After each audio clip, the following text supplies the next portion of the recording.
বেটি কেন হচ্ছে? এই বেটি যে হচ্ছে এইটা মানে মারেফাতের তথ্য বলছে, এইটার জন্য মেয়েটা দোষী নয়, তোর বেটার বিচন খারাপ। বিচনটা তোর বেটার, ও তো জমি। যদি কেউ জমিতে গহমের বিচন দিয়ে ও আঙ্গুর কাটতে যাইতে হবে, ওর কপালে ঝাঁটা। যে মেয়েকেই তুই আনতিস, তোর বেটার বিচনে 3টে বেটি হবে। বেটার বিচন চেঞ্জ কর, কিন্তু ও তা বুঝবে না, ও মেয়েটাকে দোষ দিবে।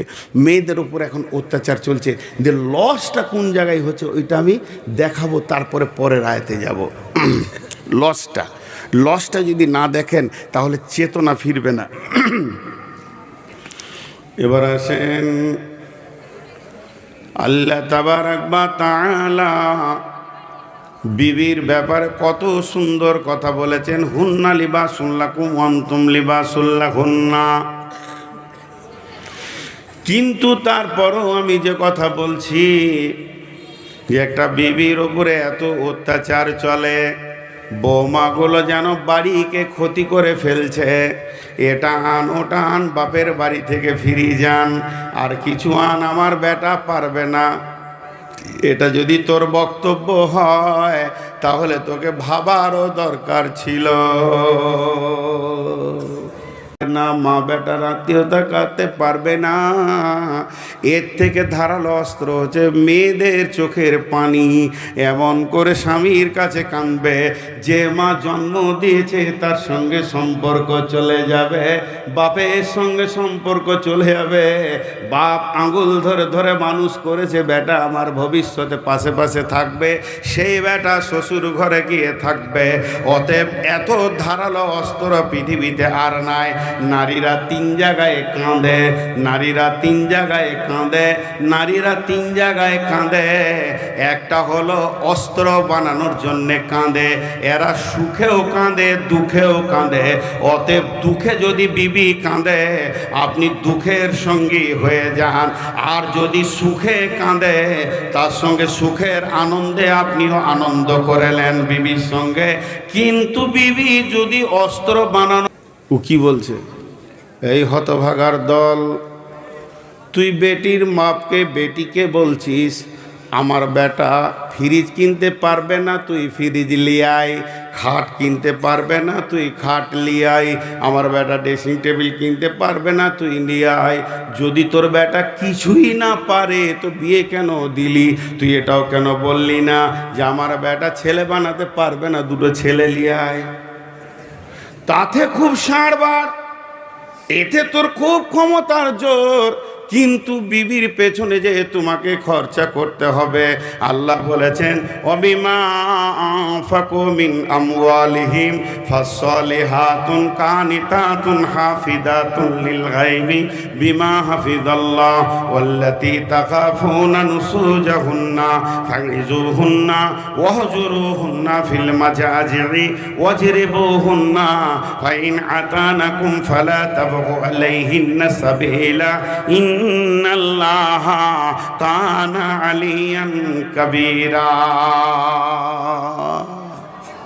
শেষ হয়ে গেছে জি। বিচার আছে, বিচার ইনসাফ আছে। পৃথিবীতে ইনসাফ নাই। আমার এখানে যতটি খালা বসে আছেন, আমার বেটিটাকে বলছি না, যেগুলো আমার বয়সে আমার বোন, আমার থেকে ছোট ওইটি আমার বেটি, আমার থেকে একদিনের বড় ওইটি আমার খালা। খালাটিকে বলছি, যারা শাউরি হয়ে গেছেন, শাশুড়ি বেনে গেছেন, ওইগুলোকে বলছি বৌমাকে কষ্ট দিয়েন না, অত্যাচার করিয়েন না। কারণ আপনার বেটিও কারো বউ হবে। ইনসাফ নাই। একটা উদাহরণ দিলে বুঝতে পারবেন। উদাহরণ কি? ভাই বোন একই ভোজে বিয়ে হয়েছে, কথাটা বুঝাতে পারলাম? ও বেচারার মেয়েটাও বড় হয়ে গেছে, ছেলেটাও বড় হয়ে গেছে, তো দেখছে খরচা একবারই করব, তো একটা বহু দেখেছে, একটা ছেলে দেখেছে, জামাই দেখে একই ভোজে 2টা বিয়ে দিয়ে দিলে, বিয়ে হয়ে গেল। বেটির বিনিময়ে একটা জামাই পেল বাড়িতে, বেটার বিনিময়ে একটা বৌমা পেল বাড়িতে। খুব ধ্যান দিয়ে শুনবেন, শাউরিরা শুনবেন। খালা আপনারা আমার বয়সে বড়, আপনাদের পাগুলো ধরে বলছি, লজ্জা করিয়ে না, আমি আপনার পেটের বেটা, এটা মনে করি শুনেন। তো দুইটা ঘরে দুটা জিনিস আসলো, একটা বৌমা আসলো আর একটা জামাই আসলো।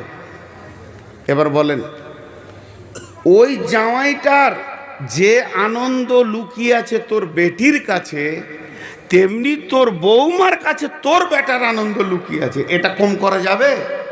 যাবে না। এখন হয়েছে কি, ওর বেটি বাড়িতেই আছে, এখানে ঝুনঝুনিতেই আছে। বিয়ে দিয়েছে কোথা? ওই সুজাপুর। জামাই ইয়ং ছেলে মানুষ, হঠাৎ শ্বশুর বাড়ি চলে এলো।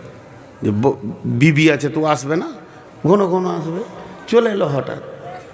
একদম এসে টোটোতে নামছে, আর তখনই কারেন্ট চলে গেছে।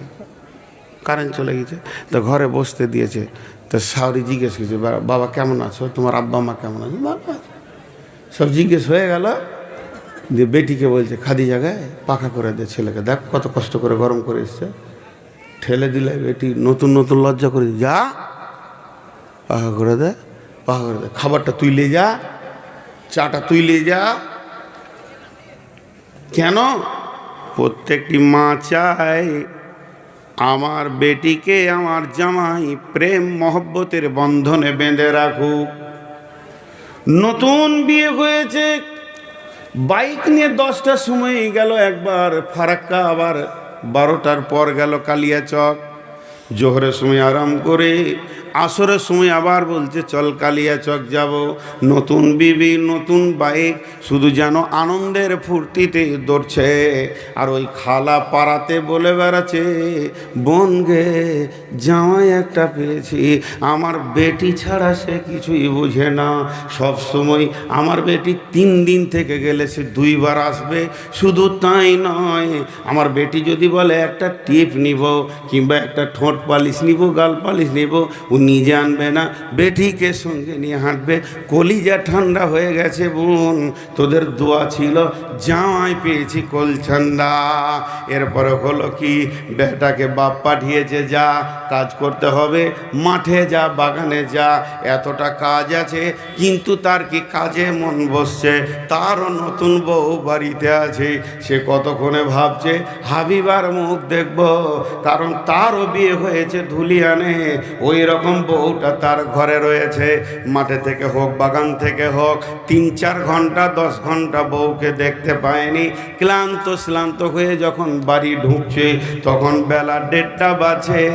মা পাখাটা নিয়ে এসে বলছে, আহারে বেটা তোর কত কষ্ট হলো। বেটাকে মা পাখা করছে, আর বউকে বলছে তাড়াতাড়ি তরকারিটা করেলে বেটা খাবে। কিন্তু আসলে মা বুঝলো না শান্তিটা কার কাছে লুকানো আছে। আল্লাহ কোরআনে বলছে শান্তিটা লুকানো আছে তার বিবির কাছে, অতএব তাকে আসতে দিছে না। দুইজন খালি চোখে চোখে দেখছে, মায়ের ভয়ে কিছু বলছে না। এইভাবে দিনটা পার হয়ে গেল। যখন গভীর রাত হয়ে গেল,